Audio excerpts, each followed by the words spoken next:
faire une histoire courte, un jour, je suis allé dans une exposition et l'artiste avait travaillé autour de l'image du rhinocéros. Donc, il y avait comme... c'était de la peinture, des toiles. Alors, avec un peu comme une entrée d'un tunnel de train. Et puis, dans certaines toiles, on voyait un rhinocéros qui sortait du tunnel et dans d'autres toiles, on voyait un rhinocéros qui rentrait dans le tunnel, donc de dos. Et là, je me disais, bon, ben, c'était comme une espèce de délire créatif d'une certaine façon. Dans le sens que là, je me suis dit, ah, ben là, si c'était un peu comme lié au réchauffement de la planète. J'avais vu une autre exposition qui traitait de ce sujet-là. Je me disais, bon, ben, si le réchauffement de la planète se poursuit, peut-être que les bêtes exotiques pourraient migrer vers les zones tempérées et puis commencer à manger ce qu'on trouve sur place. Quelque chose qui finalement pourrait changer les modes de vie, les habitudes des gens. Donc j'avais construit toute une histoire autour de la migration du rhinocéros. Donc, comme on verrait les bêtes exotiques dans les champs, il faudrait aller au zoo pour voir les vaches, puis les chevaux, puis les poules, parce que dire, eux pourraient plus vivre dans un environnement peuplé de rhinocéros. Peuplé de rhinocéros et d'autres animaux. Il y avait toute cette histoire-là. Finalement, le projet n'a pas été accepté par le centre, mais j'ai quand même décidé de le faire pareil.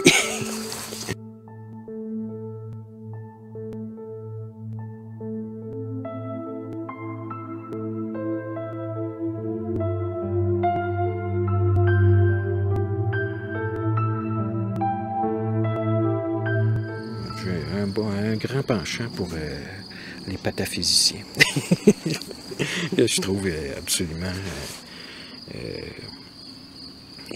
le sens de leur intervention, je dirais une espèce d'apologie de l'inutile, mais de l'inutile qui amène à une réflexion qui est humaniste. Dans ce sens-là, je pense que je dirais, la pataphysique est une science complète.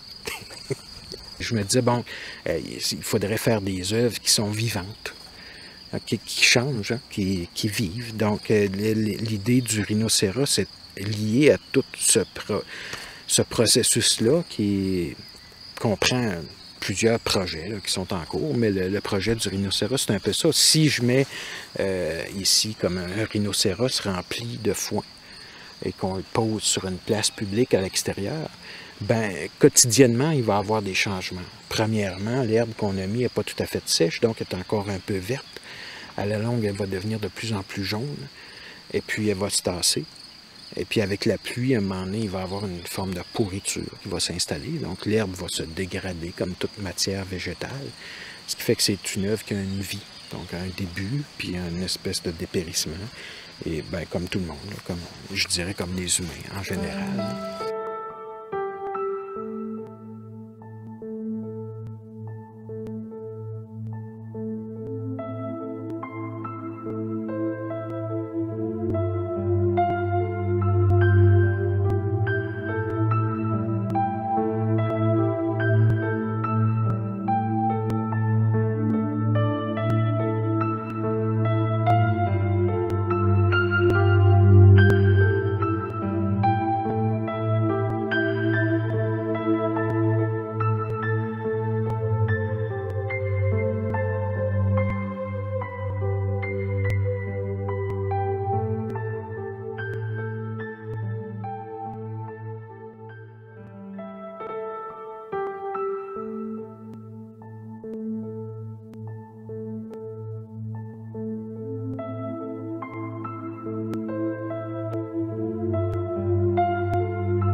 heureux. Très content. Youhou. Combien de jours de travail? 12.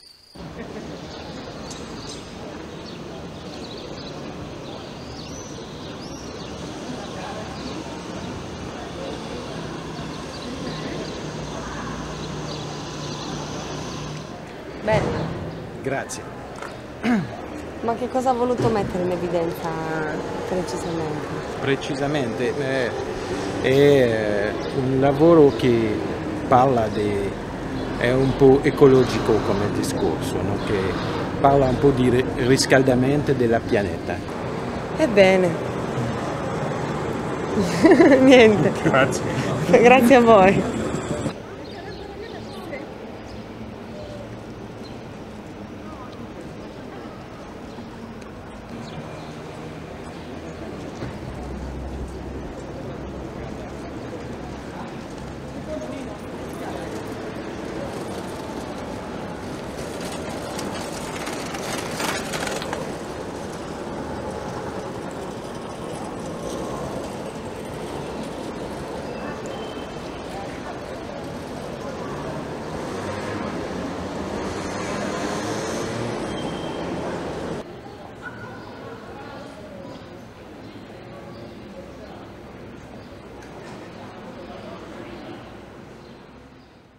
À partir du moment où il a décidé de s'inscrire à la maîtrise, là, ça a pris un virage tout à fait différent et le sculpteur plus traditionnel qui était devenu un artiste qui a tenté de faire une recherche à partir des matériaux très simples. Il a beaucoup simplifié son travail, mais il a donné un caractère plus philosophique, je dirais.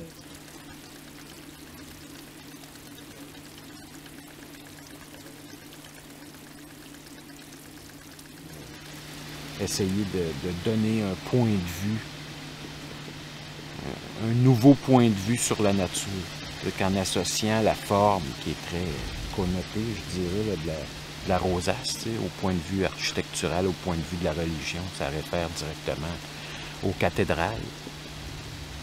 Puis c'est comme avec le changement du millénaire. Les cathédrales sont construites au début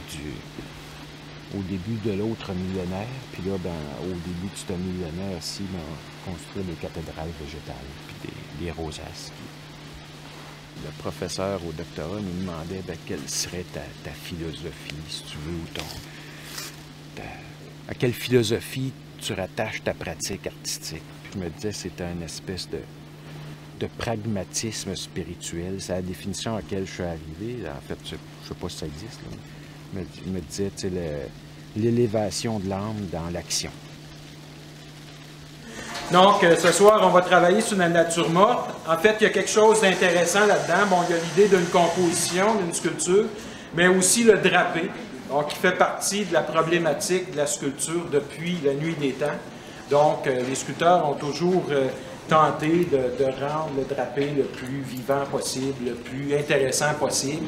En fait, un drapé, c'est aussi une composition. Hein. Si vous regardez les sculptures anciennes de la Renaissance, bon, vous allez voir que les sculpteurs se sont énormément amusés, je dirais, autour de ce thème-là.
En fait, au début, j'avais prévu tous des petits bouts de bois comme ça, coupés en peut-être 10-15 cm de long.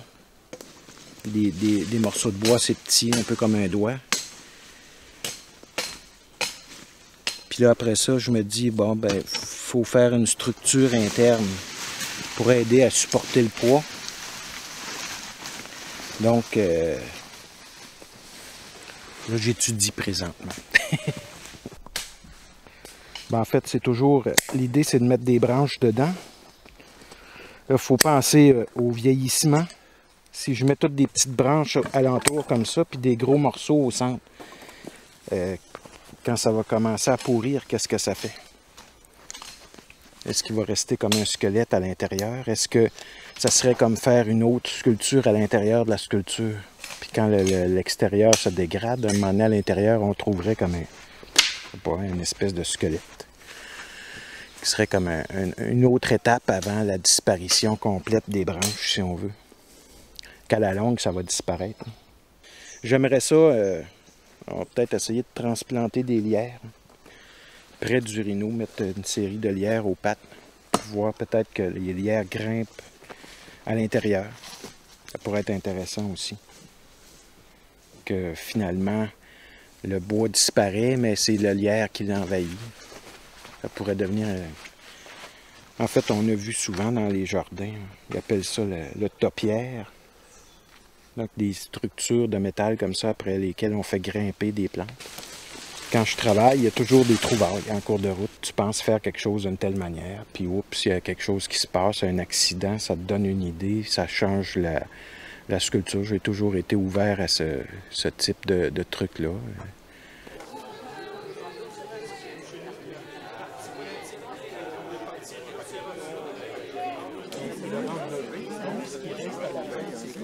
Avant d'être ici, j'ai passé 17 jours en Italie, où j'ai fait un autre rhinocéros.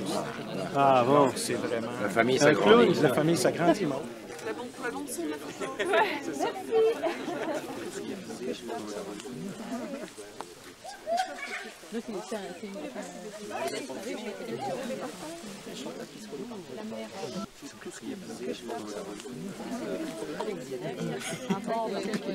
Il atterrit presque pour venir.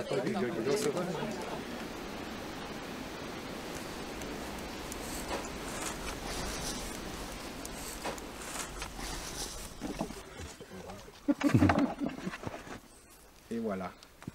Finito. Finito.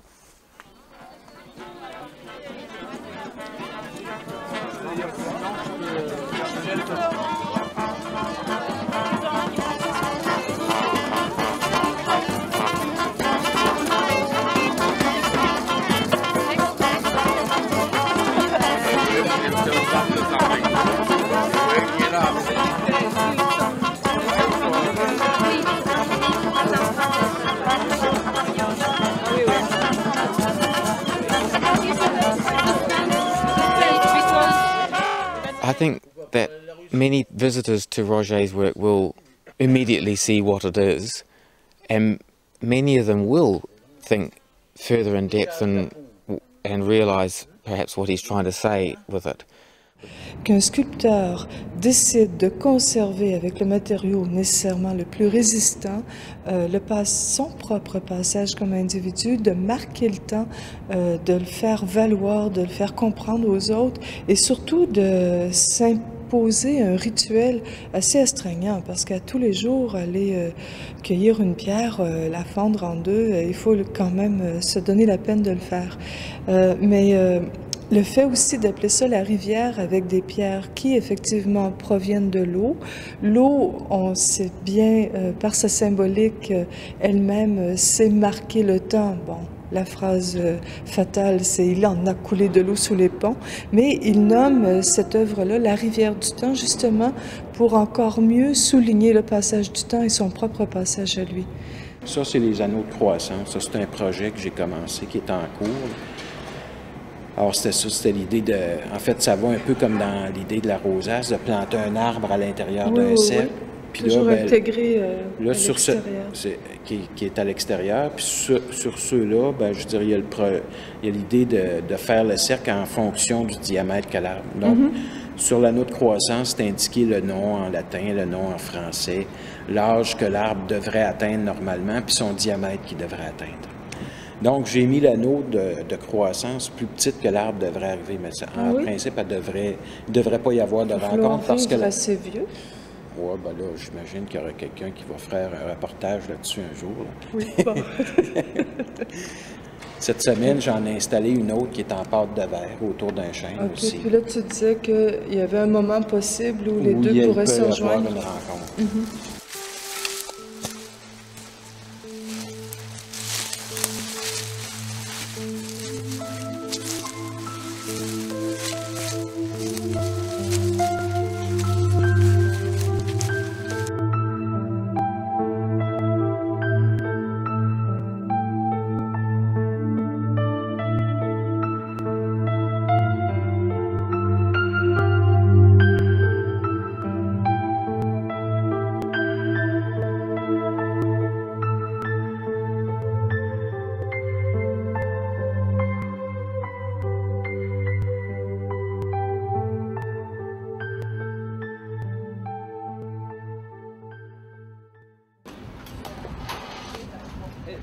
At yung kan, Jimson,